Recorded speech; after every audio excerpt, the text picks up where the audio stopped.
Hey guys, it's Marvin here. Today I'm installing and reviewing one of the newest dashcam from GKU. What I have here is the D600 Pro Max. This is actually my first GKU dashcam, so I'm excited to see what it has to offer and how it compares to the other dashcam I've installed over the years. The Pro Max in the name means it comes with a larger 3 inches IPS LCD screen.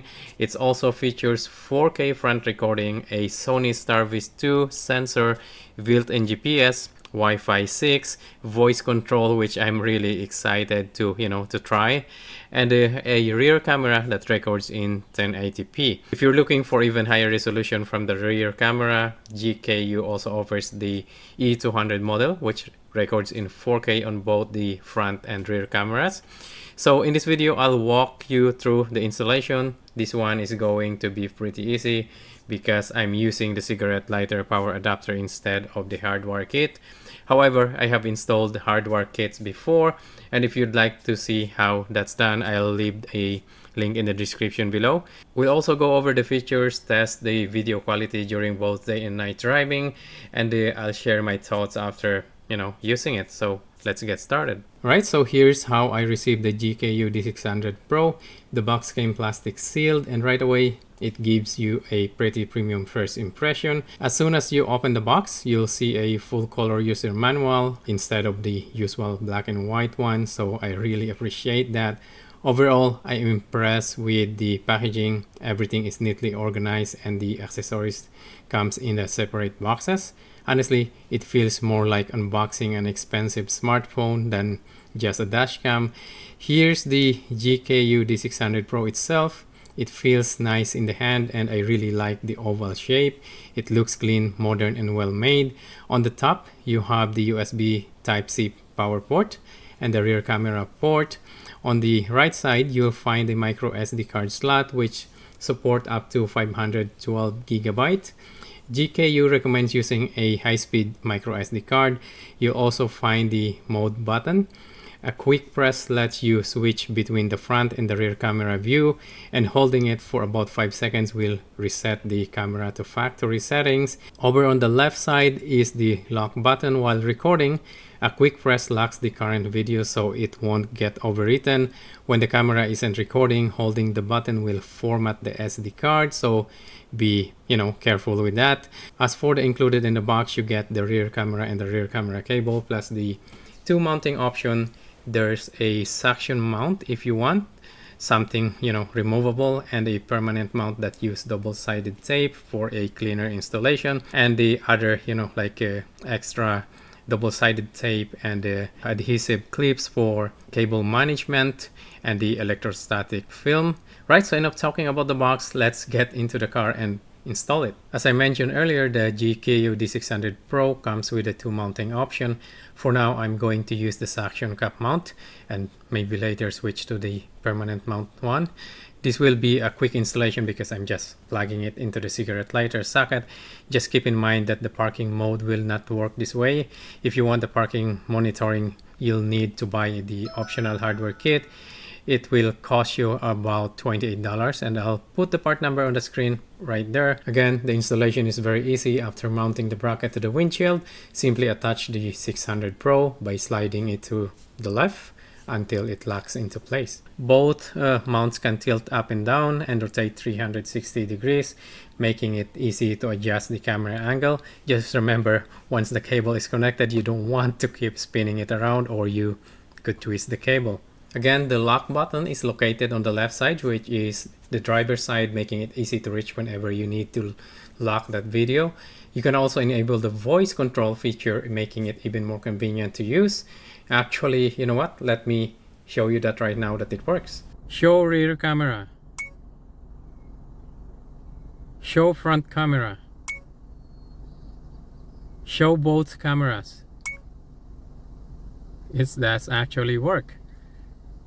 Let's try to turn the radio on.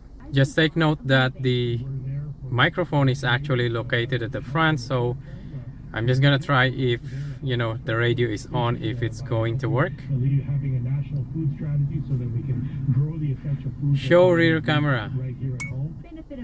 Wow, it still works. Show front camera. and a couple with 2 kids. Alright, so didn't pick that up. Show front camera. I'm Amy Beeman. Coming up in just over a minute, we have your Show front camera. on the ones. It's 3:50. Right, probably the radio is too loud. Show front camera.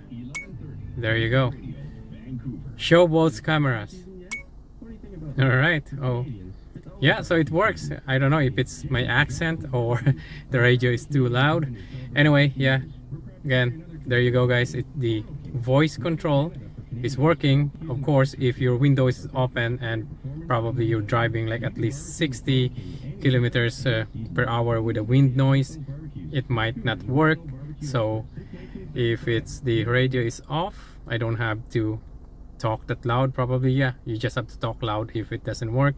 So like let's try again. Show rear cameras. Show front camera. Show both camera. Alright, so I think that's pretty good. For me, it's, yeah, it works really good. Okay, so let me install the SD card and run the wire for the rear camera. Then I'm going to download the GKU app and connect the camera using its built-in Wi-Fi. After that, I'll show you the unedited footage from both the front and rear cameras, including daytime and nighttime recordings, and then you can decide for yourself if this camera is worth it. I'm not going to show you how I ran the wire to the back because I've already installed more than a few dash cam on this channel. If you'd like to see, you know, that process, you can check out some of my previous dashcam videos. And so the setup is pretty straightforward. You can either scan the QR code or download the GKU app directly from the Play Store. One thing I like is that you don't need to register an account, you know, with an email address with this app. Just enter the default password 12345678 and you're ready to go.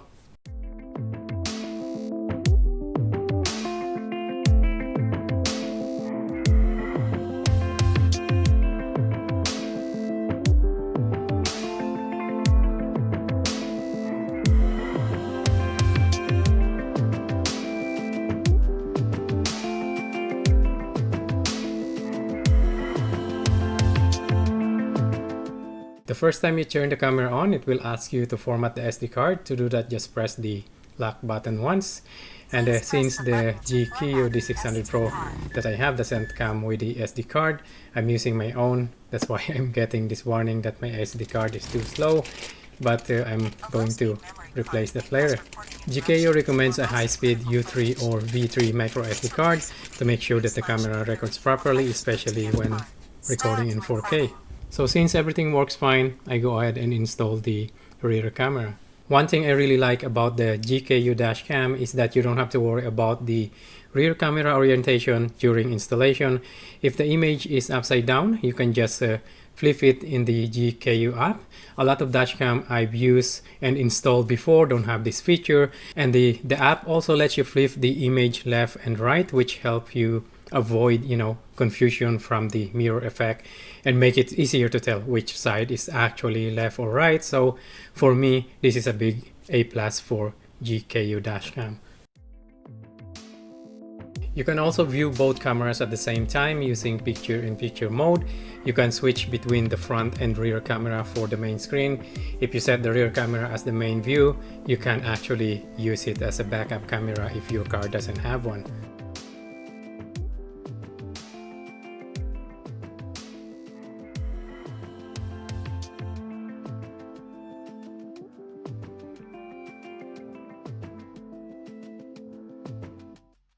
So here's the unedited footage straight from the SD card. No enhancement, color correction, or adjustment have been made.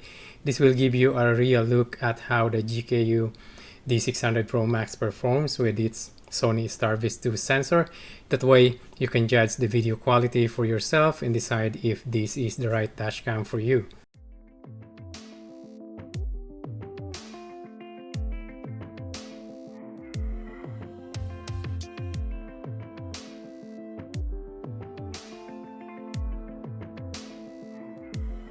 There you can see the license plate number is not super clear, but it's clear enough to see and read.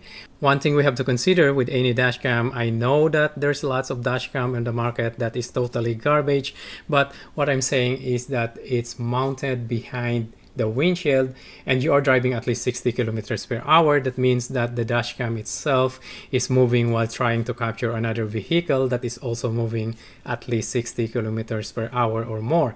When you combine those speeds, getting a perfectly clear license plate it's going to be very difficult. For me, what I really expect from a dashcam is in a hit and run or any accident is to capture the color of the vehicle, the type of the vehicle, and exactly what happened so we can see who's at fault. If we're lucky, of course, we can get the clear shot of the license plate number. So overall, for me, the GKU D600 Pro Max delivers what it promises. It's not perfect, but it performs very well. So now let me show you some more footage, including full screen video from the rear camera.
So that's the installation and review of the GKU D600 Pro Max with 4K recording, 170 degree field of view front camera, and 1080p rear camera with 150 degrees field of view.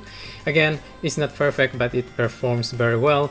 To be fair, I don't know of any dash cam that can capture license plate numbers perfectly all the time, especially at night with all the glare and reflection from the headlights and street lights. But if you're looking for a dash cam that performs well and gives you good video quality from both the front and rear cameras, then in my opinion, the GKU D600 Pro Max is definitely one to consider. If you are interested, I will leave the link in the description below, and if you found this video helpful, please give it a thumbs up and consider subscribing to the channel. Thank you guys for watching. I'll see you in the next one. Bye bye. City Dust Devils pick up a win on the road. Heard on Sportsnet 650, a 5-3 Canadian final. Sports at 15 and 45 past every hour. Or anytime at sportsnet.ca. Flash 650. 11:30 news time, 10:47. Book launch has been held tonight for Real Enough.